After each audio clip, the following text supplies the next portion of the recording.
ಮುಡಾದಿಂದ ಯಾವುದೇ ನಿವೇಶನವನ್ನ ನಾನು ಪಡ್ಕೊಂಡಿಲ್ಲ. ಮುಡಾ ಸೈಟ್ ಬಗ್ಗೆ ಕೇಂದ್ರ ಸಚಿವ ಕುಮಾರಸ್ವಾಮಿಯವರು ಕೊಟ್ಟಿರುವಂತಹ ಸ್ಪಷ್ಟನೆ ಇದು.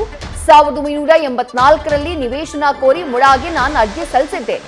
37,000 ರೂಪಾಯಿ ಹಣವನ್ನೂ ಕಟ್ಟಿದ್ದೇನೆ ಅಂತ ಹೇಳಿ ಕುಮಾರಸ್ವಾಮಿ ಸ್ಪಷ್ಟನೆಯನ್ನ ನೀಡಿದ್ದಾರೆ.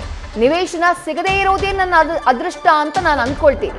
ನಿವೇಶನ ಮಂಜೂರಾಗಿದ್ರೆ ಅದನ್ನೇ ದೊಡ್ಡದು ಮಾಡ್ತಾ ಇದ್ರು. ಕಾಂಗ್ರೆಸ್ನವರು ನನ್ನ ವಿರುದ್ಧ ಅಪಪ್ರಚಾರ ಮಾಡ್ತಿದ್ದಾರೆ ಅಂತ ಹೇಳಿ ಮೈಸೂರಿನಲ್ಲಿ ಕೇಂದ್ರ ಸಚಿವ ಕುಮಾರಸ್ವಾಮಿ ಆರೋಪಿಸಿದ್ದಾರೆ.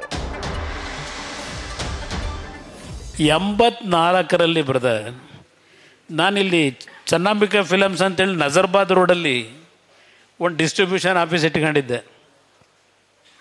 ಡಿಸ್ಟ್ರಿಬ್ಯೂಷನ್ ಆಫೀಸ್ನ 84ರಲ್ಲಿ ಒಂದು ಅರ್ಜಿ ಹಾಕಿದ್ದೆ.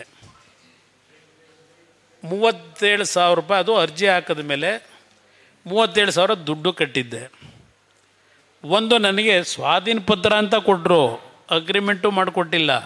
ಜಾಗ ಎಲ್ಲಿದೆ ಗೊತ್ತಿಲ್ಲ ನನಗೆ. 84ರಲ್ಲಿ 37,000 ರೂಪಾಯಿ ಹಣ ಕಟ್ಟಿದ್ದೀನಿ. 2000ದಲ್ಲಿ ಒಂದು ಸಲ ರಿಮೈಂಡ್ ಮಾಡಿದೆ. 2000ದಲ್ಲೂ ಅದಕ್ಕೆ ಉತ್ತರ ಬರಲಿಲ್ಲ. ಆಮೇಲೆ 2017ರಲ್ಲಿ ಒಂದು ಲೆಟ್ರು ನಮ್ಮ ಸ್ನೇಹಿತರುಗಳು ಕೊಡಿಸಿದ್ದಾರೆ.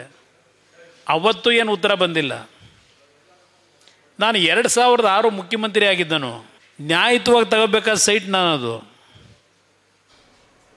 ಒಂದು ಫೋನ್ ಮಾಡಿ ಅವನ ಅಧಿಕಾರಿಗೆ ಹೇಳಿದರೆ ಮನೆ ಬಾಗಿಲು ಫೈಲ್ ತತ್ತಿರಲಿಲ್ವಾ?